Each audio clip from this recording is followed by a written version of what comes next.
Hello everyone, আমি পিঙ্কি। আমার নতুন একটি ফেসবুক ব্লগে তোমাদের সবাইকে অনেক অনেক ওয়েলকাম। তো দেখতেই পারছো সকালবেলায় ওর বাবা এখন অফিস যাবে, তো খাবার বেড়ে দিয়েছি, টিফিন গুছিয়ে দিয়েছি। তারপরে আমার যা কাজ টাজ থাকে সেগুলো কমপ্লিট করে পুজো টুজো দিয়ে মামামকেও আমি স্নান করিয়ে দিই ওই 11টার মধ্যে। এটা ওর রেগুলারেরই রুটিন, সকাল সকাল স্নান করে নেওয়া, সকাল সকাল ঘুমোনো, দুপুরে ঘুম দেওয়া, এগুলো ওর কমন। তো এগুলো তো চলতেই থাকে, সংসারের কাজ এগুলো করা, পুজো দেওয়া।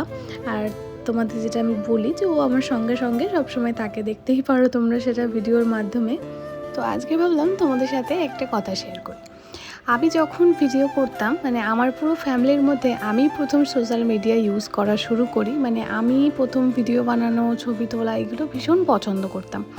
আর আজকে দেখো প্রত্যেকটা মানুষই আমার ফ্যামিলির ভিডিও বানায়, প্লাস এই সমস্ত জিনিসগুলো পছন্দও করে। কিন্তু একটা সময় এমন ছিল যে আমি এগুলো করতাম বলে প্রত্যেকেরই অনেক সমস্যা ছিল, মানে পছন্দ করতো না কেউ যে এরকম ব্যাপারটা। কারণ আগে মানুষ তো এইসব ব্যাপারে কিছুই বুঝতো না, এখন মানুষ অনেক কিছু বুঝতে শিখেছে, জানে, বোঝে যে মানে এগুলো করা মানেই খারাপ না।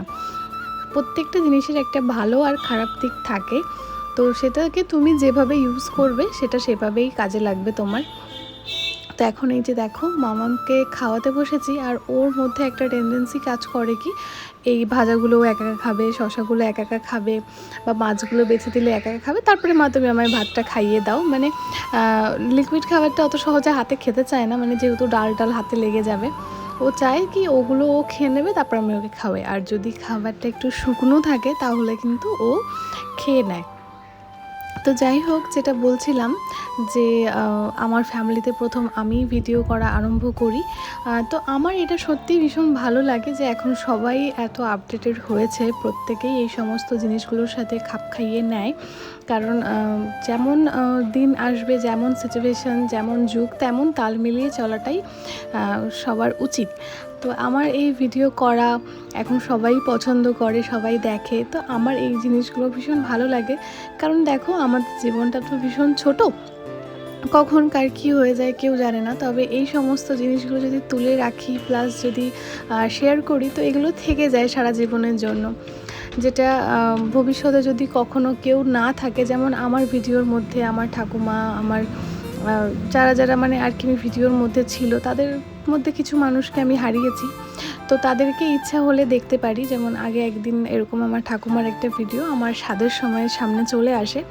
তো দেখো আমি যদি ভিডিওটা না করতাম তাহলে কিন্তু ঠাকুমার সেই সময়ের মোমেন্টটা আমি দেখতে পারতাম না। তো ভিডিও, ছবি তোলা এগুলোর কিন্তু একটা পজিটিভ দিকও আছে, শুধু যে নেগেটিভ দিক এমন না।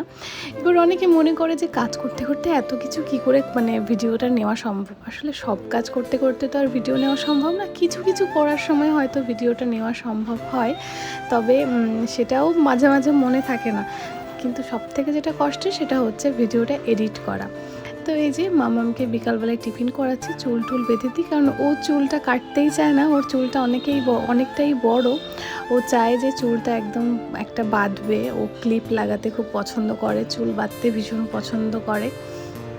তো তোমাদের যেটা দেখাচ্ছিলাম কিছুক্ষণ আগে, সোশ্যাল মিডিয়ার দৌলতে এসে মানে এটা ওটা ভিডিও দেখে এমন এমন জিনিস কিনেছি যেগুলো আমার প্রয়োজনেই লাগে না রান্নাঘরে, ওই শুধুমাত্র সাজিয়ে রাখার কাজেই লাগে। কারণ রেগুলারে কাজ করতে গেলে তাড়াহুড়োর মধ্যে ওরকম সিরামিকের জিনিস যতটা দেখতে সুন্দর লাগে না, ব্যবহার করাটা ততটাই কঠিন। যদিও আমি একা যদি রান্না করি সেটার ব্যাপার আলাদা, তাহলে আমি ব্যবহার করতে পারি। কিন্তু তোমাদের দাদা যদি কোনো দিন রান্নাঘরে ঢুকেছে, তো আগেই আমায় সতর্ক করে দেয় যে তোমার যা যা জিনিস আছে তুমি আগে সাইড করো, কারণ ওগুলো আমার হাত দিয়েই ভেঙে যাবে। তো এটাই হয় আর কি। তো এই যে এখন বৃষ্টি যেহেতু হচ্ছে, মামাকে নিয়ে ছাদে যাওয়া যাবে না, মেয়েটাকে নিয়ে আমার এভাবে ঘরেই ড্রয়িং করাতে হয়, বসিয়ে গল্প করতে হয়। তো রাতে ডিনারে বানিয়েছিলাম চিকেন বিরিয়ানি, তাও মাম্মামের আবদারে, ও জানি না কীভাবে বললো যে বিরিয়ানি খাবে, তাই বানিয়েও ফেললাম। তো আজকের ভিডিওটা এই অবধি, দেখা হচ্ছে নেক্সট ভিডিওতে